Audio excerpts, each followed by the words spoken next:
I've been a collector of video games for a good number of years. Just even from being like a kid and stuff, I'm not the type of person who like gets rid of a lot of things. I'm not a hoarder.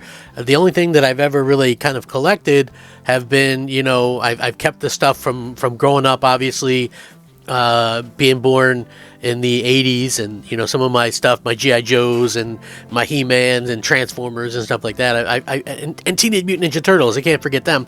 I kept that stuff, and like my video games, because just I guess growing up we didn't have a lot of money, so you just kind of held on to your stuff. I think you just appreciate it more, and so I do manage to hang on to some of that stuff, and I've got a lot of that stuff kind of put away or whatever. But video games is something that I've been collecting for a long time. And I think the majority of my collection has actually only come since 2009. But, I just enjoy going out there. I enjoy the thrill of the hunt. I think that when it comes to gaming itself, it's just better to have stuff that you could just pop in and play. Like, I never know, what's going to happen from generation to generation. There's always people saying, oh, well, gaming's gonna die and console gaming's gonna die and this and that and the other thing. And so you never know if that's true, right? Is Microsoft gonna just do all discless next gen? Like, what's the plan? My personal hope is, right, and this is coming from someone who has a PS5 Slim, right? The PS5 Slim has a detachable drive. It's super easy the way that they did it. It's not cumbersome at all. I'm perfectly fine with that, right? Give people the option. And I think mostly the option that I would like to keep is because I have so many games, right?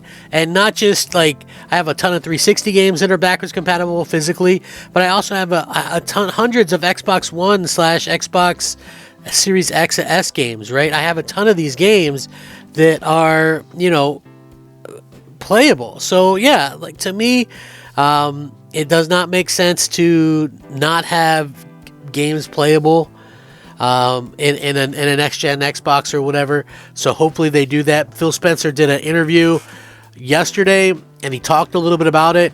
And so I wanted to go over and give my thoughts.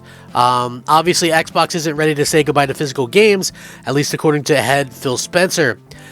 Speaking in a recent interview, Spencer was asked about Xbox's future and only releasing a console without a disc drive.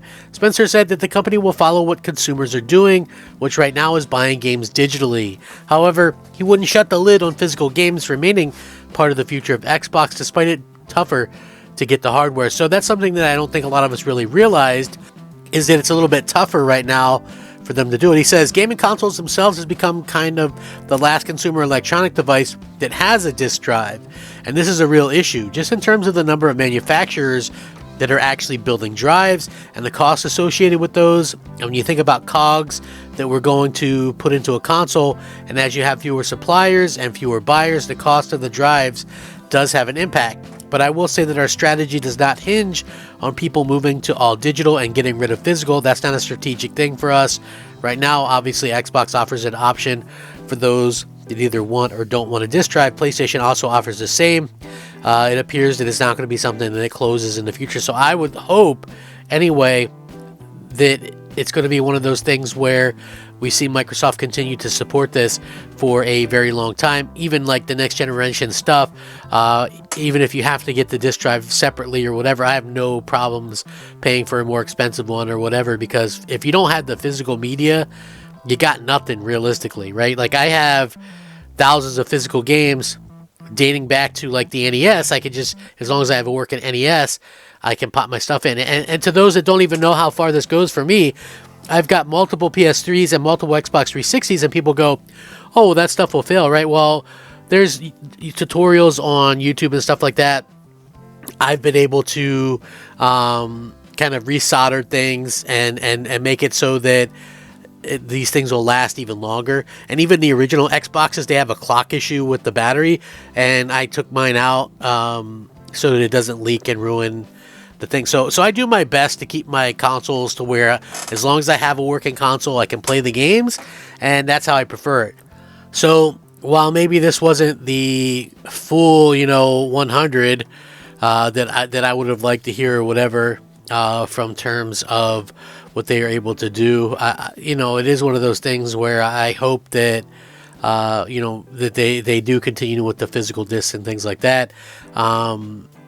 The ability for players to buy a game once and own it across Xbox and PC is something that they offer. To have an Xbox console that still plays games that they bought for older consoles themselves, and for save files to transfer across versions is something that they talked about. They skipped physical discs in that discussion, and when you're talking to Phil Spencer about this, it's just one of those things that that we kind of expect or whatever. So last September, Microsoft accidentally leaked a plan for an all-digital, no-disc drive version of its higher-end Xbox Series X console, sparking speculation that it has already moved on from the supporting disc-based games. Spencer later tweeted that the full sweep of leaked plans, which included that new model, has changed in some unspecified ways. So there's that as well. He says that they're supportive of physical media. They don't have a need to drive that disproportionate to customer demand. They ship games physically and digitally, and we're just really following what consumers are doing. And I think their job running Xbox is to deliver on things that the majority of customers want. And right now, the majority of their customers are buying games digitally. They did press Phil on whether they would release one without a disc drive, and he pointed out the company already had one. Whatever. And he also hinted at some economic concerns with gaming consoles and things like that. So listen, it's hard saying what they're going to do, but I do think they will have to release one more with a disc drive at least, or the option, which, I'm fine with. I just feel like you really have to do that. It's already sort of weird because we aren't getting games like we used to, physically. And it's also a situation where we could start seeing games released physically that are Xbox sets or PlayStation. Let's say they release Hi-Fi Rush on PlayStation, which was officially announced, but are they going to get a physical edition when we didn't? I think that would be sort of a blow to see what's going to happen with this. So, again, I hope that Microsoft pays attention and listens to the fans and, makes things better for us as fans than opposed to, make us feel like second-class citizens like we tend to feel like as it is. To be honest with you, as an Xbox fan, I don't really feel special, and I know that sounds stupid coming from somebody, but most of the time it's not like I feel special about, any of the games that I get or anything about the platform, and especially now when it feels like any game that we get could be, taken and put on PlayStation at any particular time. It's not exactly something that, fans, I think, want to see, but, Microsoft is going to be Microsoft, we'll see what happens. I don't know, changing times, I suppose. Let me know what you guys think. I appreciate it. Hope you guys all have a great day. I'm Crap Gamer. This has been Crap Gamer Reviews. Rack 'em up. Crap Gamer out.